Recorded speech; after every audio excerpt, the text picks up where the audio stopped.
Bonjour et bienvenue. Welcome to the second day of ChangeNOW and the third pitching session of today, this time on the topic of fashion. What better city than Paris to have pitches on this topic of fashion?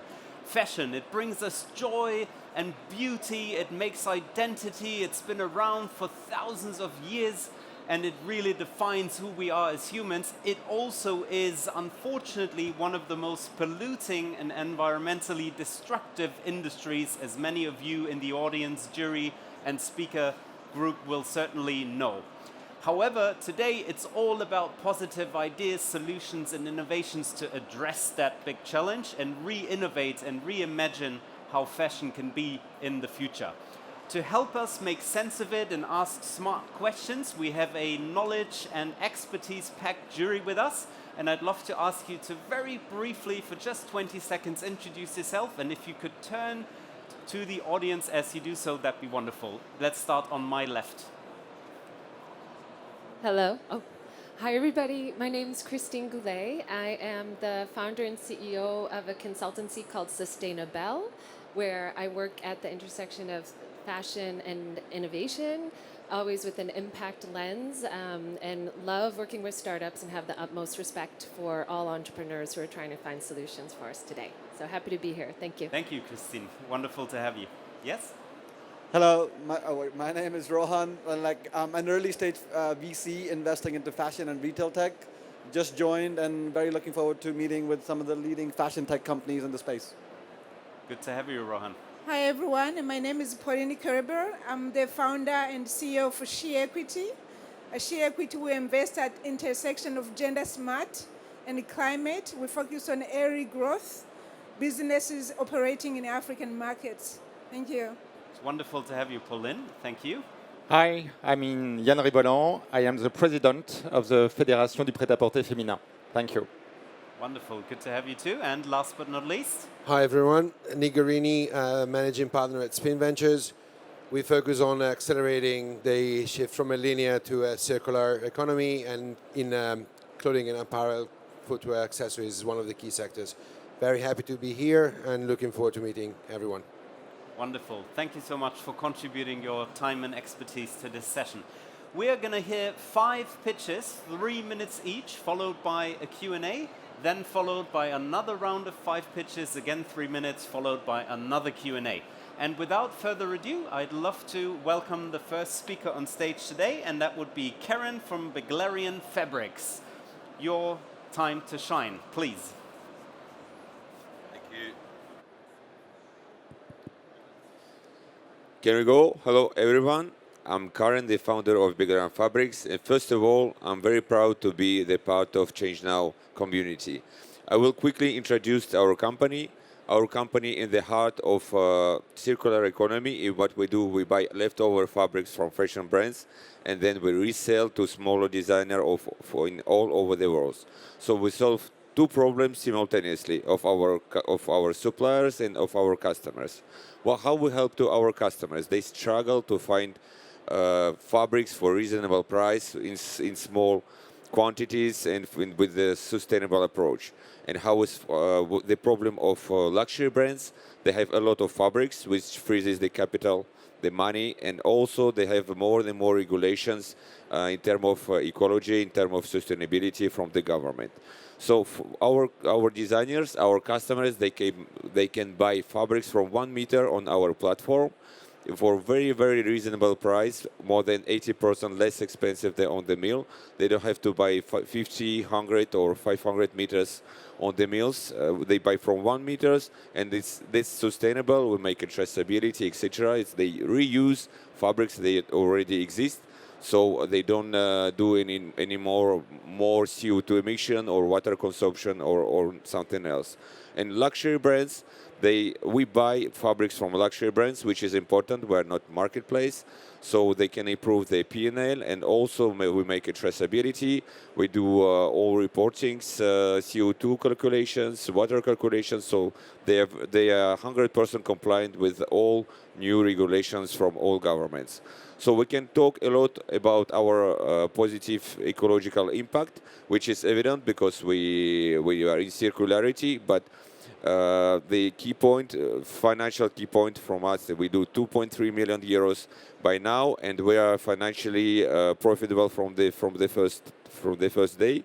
But my mission, my personal mission, is to say every time when I can that sustainability is not only ecology, sustainability is also social impact. So we do a lot of actions in social spheres. For example, 70% of our employees are refugees. We do, in general, in total, we do about 70,000 euros of donations in different organizations. We support young designers. We give fabrics to a lot of university to help young people, young students to succeed. So I'm very happy to be with you today. We have a lot of plans. We can discuss many things, and I invite you to come to our stand. Just in the end, in the fashion area, I would like to discuss about what we do, how we work, and etc. Thank you very much. 3 minutes. Wonderful, right on time. Right on time, and kicking us off, that was Karen. Next up is Philippe from EverDye. Your 3 minutes. Please join us. Thank you very much. Hello, everybody. Very, very happy to be here and to have the opportunity to present you the EverDye project. I'm Philippe Berland. I'm the CEO of the company. So maybe, first of all, did you know that within the apparel and textile industry, and most specifically, the dyeing operations account now for 5% of the total GHG emission and nearly 20% of the total water pollution on the planet. So it's a big problem. And what such bad figures basically is due to the basic chemical principles that are used today in the industry, which are these principles are the covalent bond recombination, which this type of reaction is very difficult to put in place and requiring a lot of energy to boost by heating to boost the reactions, and the use of very toxic chemical auxiliaries, leading to these such bad figures. So today at EverDye, our mission is to change the game and to solve this problem. We imagine a very brand new approach, which is a positively charged pigment that will use the negative charges that exist at the surface of the fabric, creating a magnet effect to attach the color on the fabric. And then during the drying final step of the dyeing operation, there is a polymerization between our pigment and the fabric, creating a strong bonding. Like this, we can operate at room temperature without using any chemical toxic product. That means that we drop by far the use of energy, dropping the GHG emissions, and we don't pollute the water anymore. Our solution,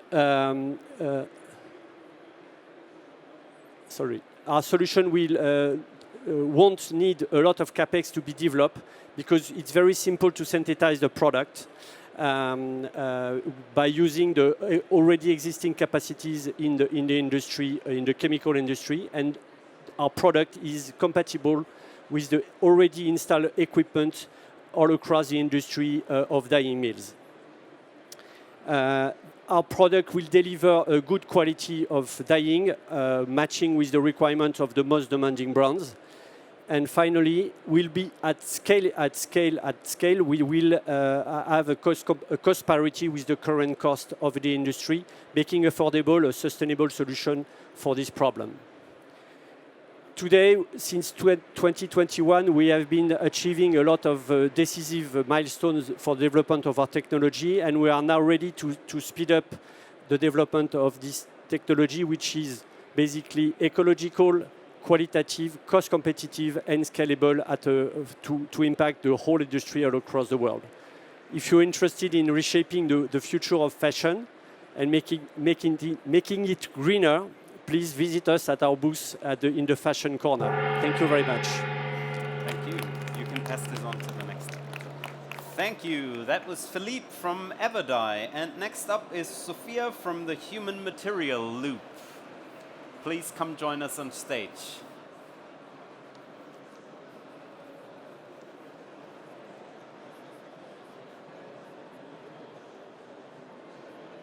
Zsófia Kollár, the founder of Human Material Loop, where we are transforming natural hair into the most competitive and sustainable textiles for the interior design and home textile. We are rooted in biotechnology, where we are modifying proteins derived from hair waste. Keratin, the strongest protein that has nature ever created, we are utilizing that for the textile industry, based in the Netherlands. Our vision is to turn 500 kilotons of hair waste into our yearly production capacity into our coming decades. To put this into perspective, this is about 25% of the global waste, and also 25% of the yearly wool production. And if you want to compare it to the industry, it's about 2 times the volume what IKEA is using for their textile products. You may be wondering where all this material is coming from. If we want to secure our customers, we have to ensure them that we can also produce. And for that, we need to make sure we have materials in our warehouse. We mapped out the global hair supply chains, focusing on Europe for now, and we secured hundreds of tons of material to secure the coming few years for production. This is how 10 tons of waste looks like before our warehouse just moved. And what's so magical about hair? It's not just about that it's the cleanest waste stream, but also has no contamination and doesn't get obsolete. So we don't have to fear that it gets rotten or infested with pesticide. The textile industry needs a change. I don't think I have to tell to you here what needs to change. Emission reduction, legislations are pressuring the industry, but the scariest part of all of this, that if we really want to make a change, we need new low-impact materials for production. And report shows it's 133 million tons of shortage that we will be facing by 2030 if we want to make this change. That's why we have created Adara, our first commercial material with our patented biotech formula.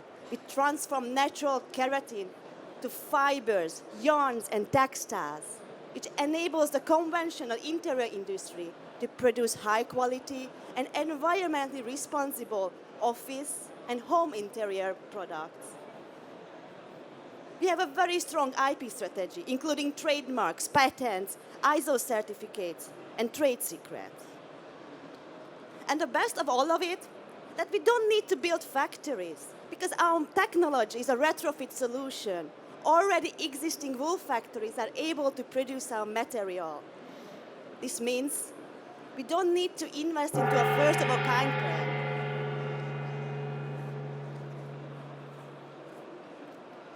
Thank you. Thank you. You can pass this on to the next. Wonderful. Thank you so much. That was Sophia from the Human Material Loop. And next up is Kahan from INVERSA Leathers. What is that all about? He's going to share with us. Thank you.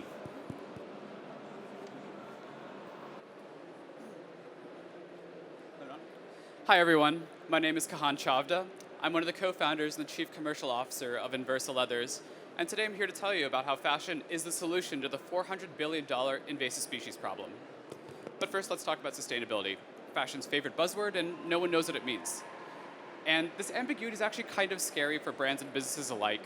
The prospect of having to change consumer behaviors, existing processes, to accommodate for shifting nebulous, undefined futures is, well, unsustainable. But what if I was to tell you that there's a solution available now that fits into existing supply chains, is scalable, cuts through the greenwashing, and most importantly, has already been delivering planetary relief? And it comes down to invasive species. INVERSA takes invasive species and turns them into high-quality, luxury leather for the fashion industry. See, it's about solving one problem with another. Fashion has a huge demand for exotic materials, and invasive species have a huge biomass that need addressing.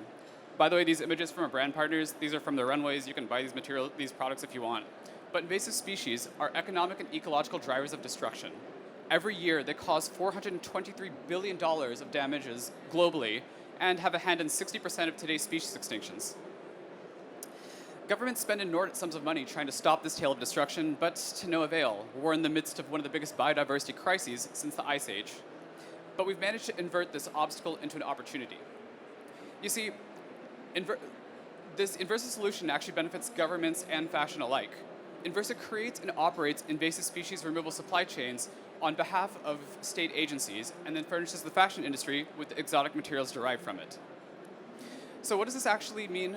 This $18.5 billion total addressable market, which INVERSA has been realizing, is a pool of resources that we take and funnel directly into the restoration of our ecosystems via job creation, etc. As if you keep an ecosystem free from invasive species, you will see up to 70% recovery in biodiversity.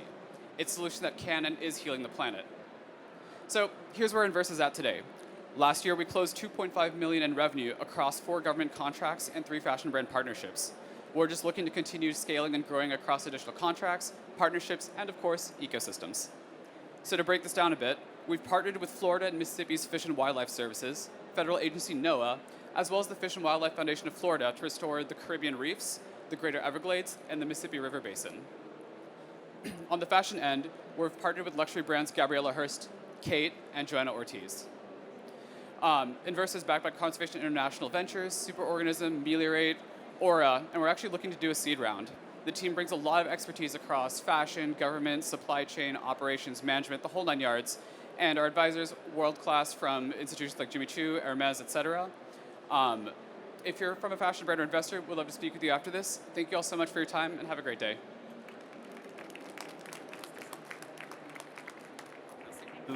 Thank you, Kahan. Next up is Thamiris from Phycolabs. Your time to shine. Thank you. Hello, everyone. Good morning. If the fashion industry were a country, it will be the 3rd largest emitter greenhouse gas in the world. It pollutes across the entire value chain, from raw material production to garment disposal, and 3,000 liters of water to produce a single cotton t-shirt. That is the same size of a small swimming pool, for example. The solution to save the ocean comes from the ocean. I'm a founder of Phycolabs. We are a biomaterial startup from Brazil, and we are creating threads and textile fibers entirely from the seaweed. But why seaweed? It's one of the most efficient resources in the world. It grows using only seawater, CO2, and can absorb more carbon than only forest. We are using this magical resource to creating our threads and yarns using just the seaweed. And why that matters? We are not blending with cotton, polyester, or rayon. That matters because one of the biggest problems in textile recycling are the blending of the fibers. So we are using just the seaweed. Our material is traceable from the farm to the fiber because we are working with traditional communities that support our supply chain. And only farmed seaweed, we are not using sargasso or etc. The big ambition of Phycolabs is unite in harmony communities, fashion industry, nature, and science. But of course that I'm not alone in this journey. We have a multidisciplinary team, and we have been supported by an amazing institution. We have been, the global textile produced 124 million tons of fiber only in 2023. And the bio-based textile is expected to surpass $100 billion by 2031. And our business model is easy. We will be a producer of yarn. We will sell our yarn to the facilities and to global brands. And our prototypes are patent pending, and we have been globally awarded by the Global Change Award, Unlock Our Future Prize, and we are part of Sustainable Ocean Alliance. We are raising our pre-seaweed round to build our lab, to produce our first pilot batch and launch, and this is the good time for investors. So join us in this sea change. Wonderful. You can stay with me for the Q&A. Yeah, no worries. I would love to ask the other 4 speakers to come rejoin us on stage, maybe to my left and to my right. You can give this to me. Wonderful. We have about 7 minutes or so for Q&A, and I'm turning my attention to the jury and eagerly await the first questions. Please, let's go ahead. Yeah, this is for INVERSA. I would love to know what's your definition of invasive species? Absolutely.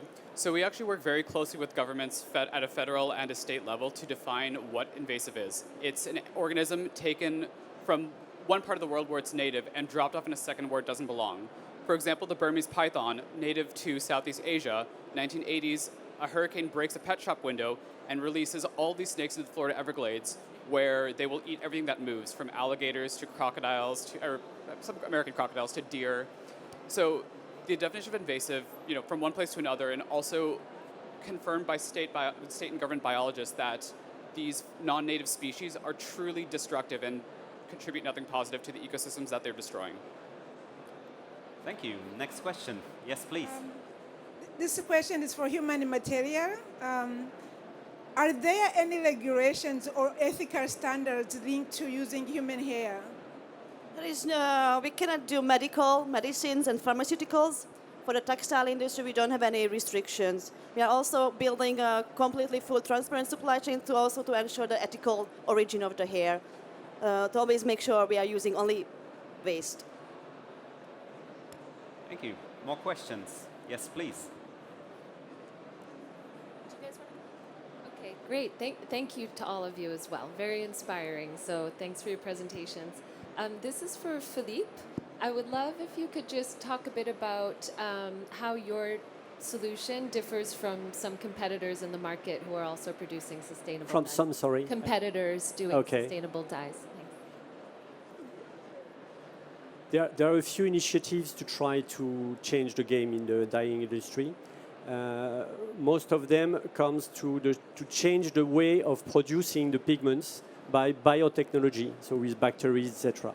We are very different from that because we are only chemists. We do only chemistry, so it's generates more robust process to produce. So it's a pure green chemistry approach, biosourced. So we use cellulose and iron oxide, so very simple raw material to find and to supply. So it's robust on that side as well. And most of all, we change the game on the application of the pigment on the fabric. This is where we have all the savings and all the gain, basically. Because the chemistry at stake within this operation is far different from what is used today. Is that a cationic treatment? Sorry, excuse me, I can't Is it hear. a cationic? It's an ionic treatment? Yeah, for the exactly. Pre-treatment? Yeah. But that already has existed in the Yeah, but today we create a very brand new pigment. The molecule is very different and make it very efficient. Okay, got it. Very quick, room temperature, and without toxic chemical auxiliaries to boost the reaction. So we don't need it anymore. Okay, thank you. Wonderful. Any more questions? Please, yeah, you can go ahead.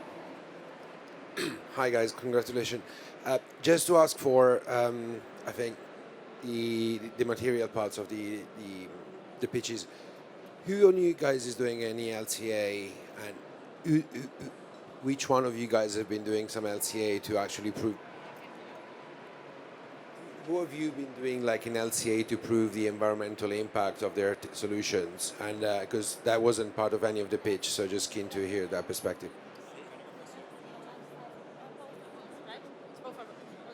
So how can we prove the impact? We are doing many. Can you hear me? Yes. So we are doing many tasks with the seaweed that we are using. So for example, the species that we are using, 1.5% of the kilo are carbon absorbers. And now we are doing this pilot batch that we will produce now. We will answer many questions. For example, how many liters we can reduce, and energy also. So we are working hard in this first pilot batch to launch this year. The second point is a little bit hard to quantify it, how the seaweed, the benefit of cultivated seaweed can improve the marine biodiversity. We can see, but it's more empirical. And the second point is how we can measure the microplastic. In our yarn, we are doing a continual filament, not staple fiber, so we can reduce already. And we use the ISO from 2023 to calculate the reduction of microplastic compared with other materials. In terms of an LCA, we have conducted an LCA, and we're actually in the process of getting it third-party reviewed. So I'll take our INVERSA silverfin, which is the Asian river carp from the Mississippi River Delta. Compared to analogous bovine leather, we see a 99.9% savings in land use, 95% savings in water reduction, as well as an 89% reduction in greenhouse gas emissions. Our LCA results for Python are ongoing as well. As soon as we have the preliminary reports, best believe we'll talk about it because we're anticipating good things.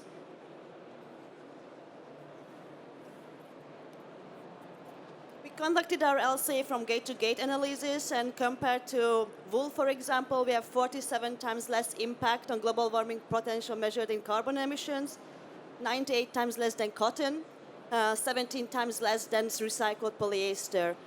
If we would go further from cradle to cradle, probably the numbers would be even higher, but the industry didn't provide reliable data from cradle to gate in the cotton and wool industry. That's why we decided to do gate-to-gate, which already shows a significant reduction in the carbon emissions. We did an LCA on a real case of production, and we could measure that the drop of GHG emission was at product level, not only on the dyeing process, but at the final product level by 30 to 40%, only on acting on the dyeing part. And no more water pollution, which is not included in the LCA. Wonderful. Last quick question. I have one question for BEGLARIAN Fabrics. So you said that 60% of your customers are repeat. So do you have a subscription business model, or is it more of a commission-based? No, it's not subscriptions. It's not commission-based. Actually, it's just recurrent buyers who buy again. And basically, I think the return rate is related to our product quality. Today, I would say we have the biggest offer possible in terms of services to our customers. That's why they come again from more than 117 countries by now. Wonderful. Thanks.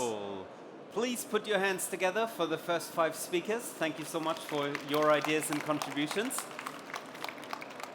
Thank you.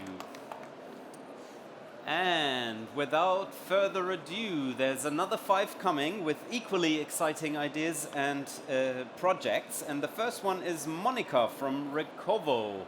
Your time to shine starts now. Thank you. Hello, everyone. First of all, thank you for your attention here. My name is Monica. I'm co-founder of Recovo, and I've been obsessed with circular economy for the past 5 years. And it all started back in Spain, visiting a factory of a fashion retailer, and I saw tons and tons of textile materials, components, lots of inventory that was unused and forgotten there. And mainly the issue here was the lack of visibility. Employees in the company did not know all the stuff that was piled up in the warehouse. Also, lack of action. So we created Recovo with a really simple goal, that is to reduce waste. We created a software, a B2B software targeting fashion retailers to, first of all, give visibility of the inventory that the company has and encourage reusing. So employees across different divisions, architecture, visual merchandising, product development, they see what's available and they create new projects with their own materials. So to give an example of one of our current clients, in 12 months, they have reused up 30% of this inventory in new business opportunities, creating handbags, accessories, creating furniture for their global stores, and many more projects, like around 55 projects within 12 months. Something very important here is that for us, it has to be measured. So every project created has the data of the avoided CO2 emissions. If you reuse a material, you don't need to produce new.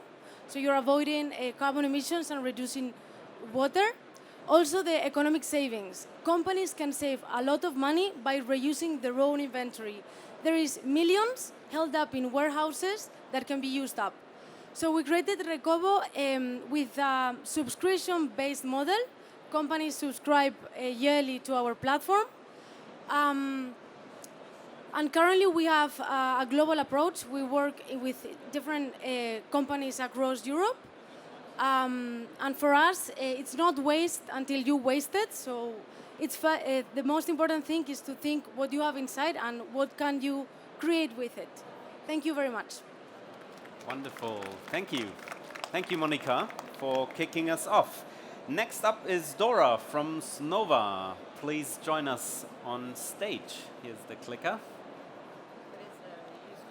Yeah. Can you hear me? Hi, how are you? I'm super excited to be here. My name is Dora Gutierrez, and I'm the founder of Snova, a bio-innovation company transforming agriculture and agri-industrial waste to produce eco-friendly materials. So our first product is a subproduct from the tequila industry. So, and our first textile, it really brings to life our value proposition, which is create a biodegradable product with less water consumption and less emissions. So, and it really brings our value proposition. So how do we do it? Sorry. So we use the tequila agriculture waste, which is the agave, and we, with our biotechnology process, which is a proprietary process, so we produce high-performance fibers. So we cycle these fibers and we produce textiles that it can be used in high-quality products. So all of that reducing the impact on the environment, and we work with local communities and local textiles manufacturers so that we can really innovate our production. And we are using a traceability platform so that we can really measure end-to-end the impact on the environment. And we started with the textile industry because it's pretty big, and we also give us the opportunity to get into other industries like home decor and pets. And we are very happy that there are a lot of competitors that are going in that way. But something that really stands out with Snova is the biodegradable, the high performance natural of the fibers, and of course the promise of lowering the price and be price competitive when we scale. So we have a very experienced team, so from supply chain, operations, biotechnology and agriculture, and of course like process textile manufacturers. And we are supported by amazing startups, advisors from sustainability, branding, and of course the industrial agriculture. So how we make money? So we make money through recollecting the waste and also through the co-branding partnerships so that we can keep testing our brand and our products, and we bring the products to life. And what we are looking for, so we already invested $45,000 from friends and family, and we are looking to raise $600,000 to implement our biotechnology lab, so continue with the R&D and growing our portfolio of brands and pilots. And well, thank you very much. I'm very happy to be here. We have a booth on the fashion zone, so we hope that you stop by. Thank you. Thank you. You can pass this on to the next. Thank you. That was Dora. And next up is Benjamin from Sparxell. Join us on stage. Welcome.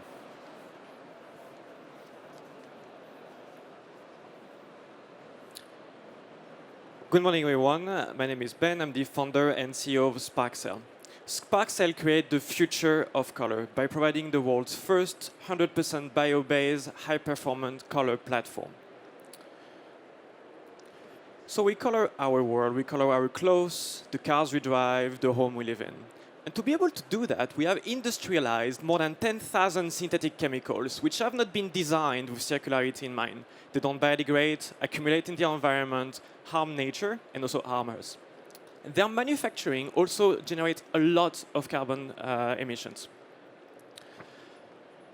While nature doesn't use any synthetic chemical, and in fact, our platform replicates the way nature makes vibrant colors without any synthetic chemicals, so we can eliminate them.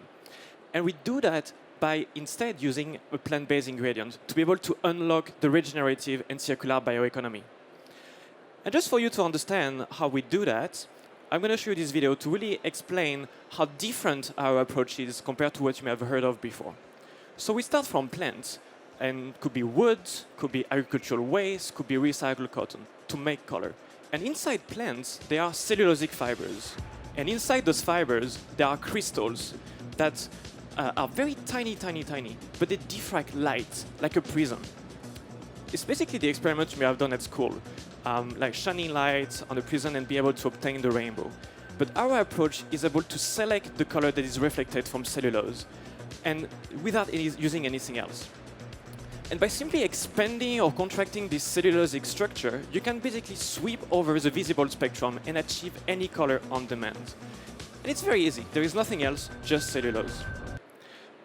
So again, just to summarize, we take a plant-based renewable ingredient and we turn it into a wide range of synthetic-free colorants. And this has massive implications for the industry, starting with textile. It means we can now color textile without using any dye, meaning we can remove the dyeing process. And by the way, also not killing us, as we are able to replace the dyeing process. We can provide also embellishment for the fashion industry without plastic, without dye, without metal, without mineral. Again, it's fully plant-based, fully made with cellulose. And our impact is also beyond fashion. We can also provide now decoration for packaging, enable fully bio-based, fully circular, fully compostable packaging, providing the shine, the desirability that we like to buy. And also we can provide mineral-free cosmetic that provide, again here, safe, plant-based ingredient that biodegrade. So just by understanding how nature makes color, we can now have the impact that we want to see in the world, starting with fashion and also beyond. So we are currently fundraising, always looking for partners, so feel free to come talk to me. Also stop by our booth at the end after the pitch. Thank you.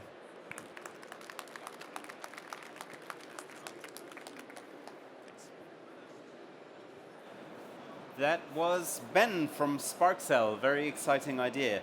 Next up, we have Jourdain from Susty Fabrics. Please join us. Thank you. Hello. Hi. Hello, members of the jury.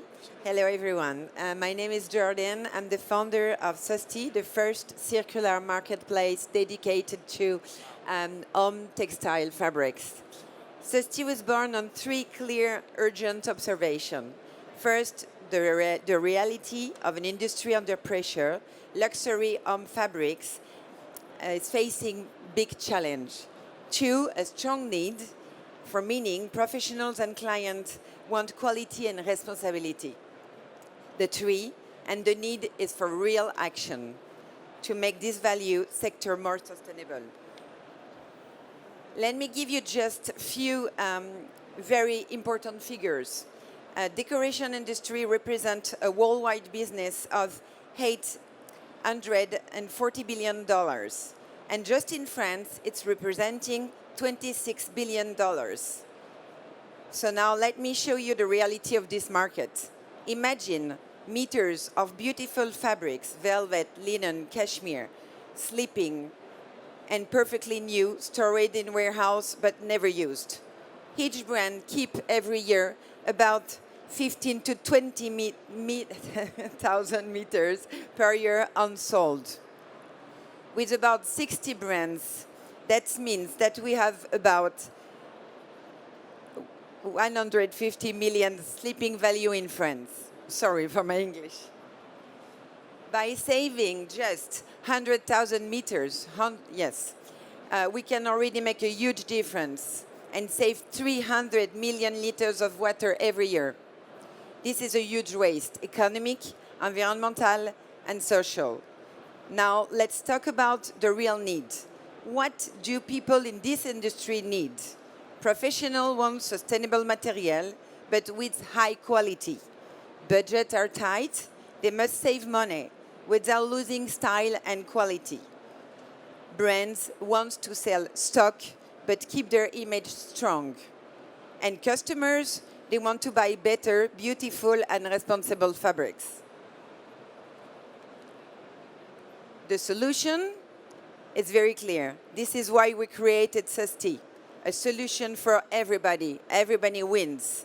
And now, how does it work? Susty is the first circular platform for luxury home fabrics. It's an ethical, confidential marketplace for both professionals and individuals. The model is very simple. Zero stock. Customer will save between 60 to 80% on retail price, and we earn only 30% of commission. And we're smart tech for smooth buying experience. By the end of 2025, whoops. Thank you very much. Thank you.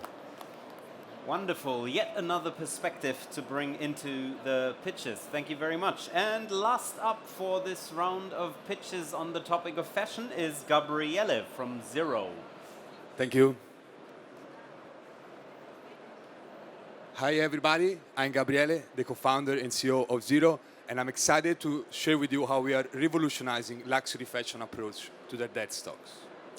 So fashion has now 100 billion worth of material stuck in warehouses, causing a massive logistical and environmental problem, because up to 10% of those material was incinerated annually. Now, European regulation are putting even more pressure on luxury fashion brands that are desperately seeking circular solutions.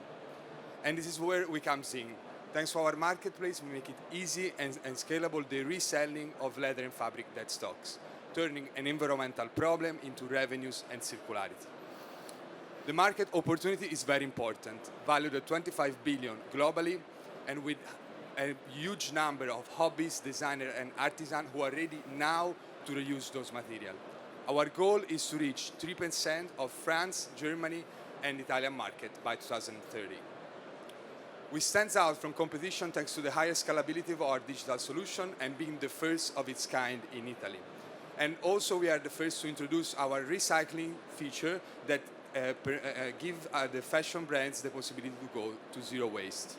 We offer this service with our circular platform that also enables the recycling and the reuse of material, calculating the environmental impact that is saved and that as of today has been up to 3,000 tons of CO2.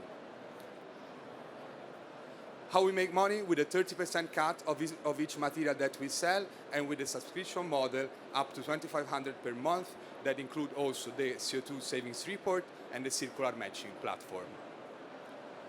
I've started this journey 5 years ago, visiting a manufacturing workshop in Florence and seeing how much waste was generated.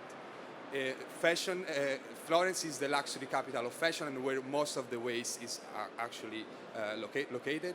This led to the start of Zerow Lab, which now is one of the leading upcycling workshops in Italy for fashion waste.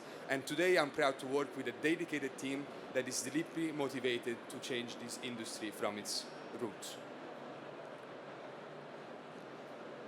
Since launch, we are happy now to collaborate with more than 13 luxury brands, and this led us to a strong growth in the first 6 months with 160K in revenues and an average growth of 55%. We concluded in 2024 the pre-seed round of 400K. We're now opening a seed round to keep on scaling internationally and to become category leader for both reselling and recycling of dead stocks. And to conclude, at Zerow, we are not just building a business, but a zero waste future for fashion. And we would love for you all to be part of this journey. Thank you very much. Wonderful. You can stay with me. Okay, I would love to ask all the 5 speakers to come rejoin me on stage, maybe to my left and to my right, a little closer. And my attention goes to the jury again for a round of questions. Yes, please. Okay, great. Thanks, all of you. I have a question. There are obviously a few of you working with dead stock, and from what I understand, there isn't an official standard or certification as to what is dead stock. So maybe each of you, if you could give your definition and how you're certain that you're actually creating the impact you want to create and that this really would go to waste if you weren't there to use it. The more that respond to this, the shorter we keep it, okay? So just a very short one, yeah? Yes, of course. I give you the definition of our client. Dead stocks are material who are stocked for more than 1 year in the warehouse. So this is the first warning. It can be up to 3 or 5 years. And this is the way also we interact with it, since we work with with their warehouse, with the database. And what goes to waste is normally the lower quality materials and the one who have proprietary stamps on it, so they can be resold. And this is why we implemented also the recycling service for it. Anyone else? A similar answer to his answer. It's materials that have been without use for a period of time. Every company has its own categorization scheme. For example, it can be 6 months or 12 months, and the material before entering into dead stock category goes to obsolete category, so it depends. We work with leftover, obsolete, and dead stock, the 3 categories. Wonderful. Other questions? Yes, please. Hi. One for Ben at Sparxell. Actually, 2 questions. One is, does your technology require strong CapEx investment? Does it integrate with existing technology? And the second one, in terms of like price, performance, and commercial traction, where are you guys now? I mean, premium or normal, competitive? Yeah, thank you. So we can scale our manufacturing capacity for our product internally, but also externally. We can outsource fabrication. And then for our product, the pigment, we have demonstrated we're also dropping in the supply chain for the textile manufacturer. In terms of price point, we can be cost competitive with respect to a significant fraction of the pigment industry. And then as we scale further, we just increase market share to the point where it can be cheaper than your conventional dye, metal, or mineral. Commercial traction? Commercial traction, yes, thank you. So yeah, we'll be launching our first product in June with brands. And again, there is a lot of exciting development coming up. Wonderful, thank you. Question from the gentleman to my left. Actually, I had the same question for Sparxell, to be honest. I was mainly on the cost structure. How competitive are you compared to the other companies providing color solution or dye solutions? Yeah, in terms of competition. So our technology is nature inspired. So that's the best way nature come up with as the way to make color. So it's the most efficient, the most sustainable. We can use waste. And again, it's without chemical. So it's really the most sustainable in that way. Many other companies will use a biofermentation process of bacteria to generate color, or will use some metal, mineral, or other synthetic product. And they usually tackle the manufacturing aspect to end up with similar product that we currently use. Our approach is changing this. We use cellulose to make color, so we use cellulose in a completely new way, and it's very sustainable. Thank you. Yes, please. Hi, I have a question for Zerow. Can you speak a bit more about the logistic involving dealing with the luxury brand and moving things from one warehouse to another, and also the footprints, the climate footprints to that? Yes, sure. Thank you for the question. Basically, logistic is organized between the luxury brands till the final customer. So, for example, when one leather is sold, it's shipped directly from one of our partner warehouse to the final consumer, and the shipping is included in the cost of the purchase. So, and the platform helps also these logistic processes across the warehouse and all the operation linked to it. So it's also an integration that we have done. Regarding the footprint, what we offer to the brands is basically a credit of the carbon footprint that they incremented when they purchased the fabric. Because when, for example, one of our partners has purchased this leather 2 years ago, their footprint has risen. But now reselling it, they can off-write these emissions that they calculated before, and they can create a credit. And it's the same credit of the emission that would have been for purchasing the virgin material. So, for example, about leather, we are talking about 50 kilos of CO2 per meter. And so when they sell that single leather, they save that 50 kilos. I hope that's... Yeah, just following on that one for Snova, Susty, and recovo, because I know you guys do you guys account for those savings, and how and if you monetize those savings? The savings for the, sorry? like carbon. Yeah, we counted that. So we are using the tequila agave plant. So it absorbs already carbon emissions. So we start with like neutral carbon emissions. And then through our full process, so because we partner with local communities and our process is semi-automated, so we automate with them, we innovate with them, but we are always like measuring carbon emissions. So everything that it was safe in the beginning, so we try to keep it neutral. So that's our goal.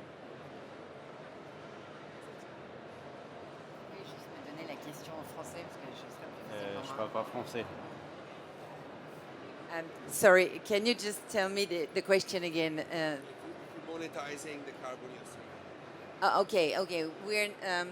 We will monetizing the carbon saving, but we're just right now working on the R&D system to calculate it because we just started the marketplace. Merci. Thank you. I didn't get quite the question. Is how we monetize recovo or how we monetize the impact data?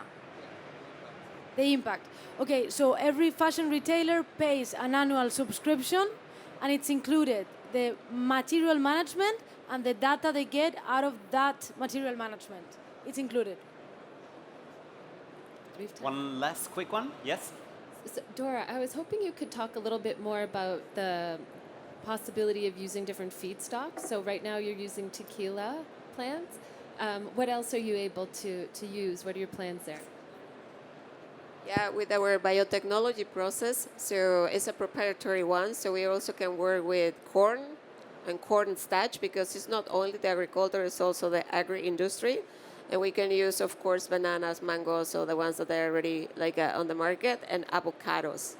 And then that we are really excited about it. Yeah, but right now, so it's still an R&D, but we know that we can do it. Wonderful. Please put your hands together for these wonderful 5 speakers and their ideas. Thank you so much.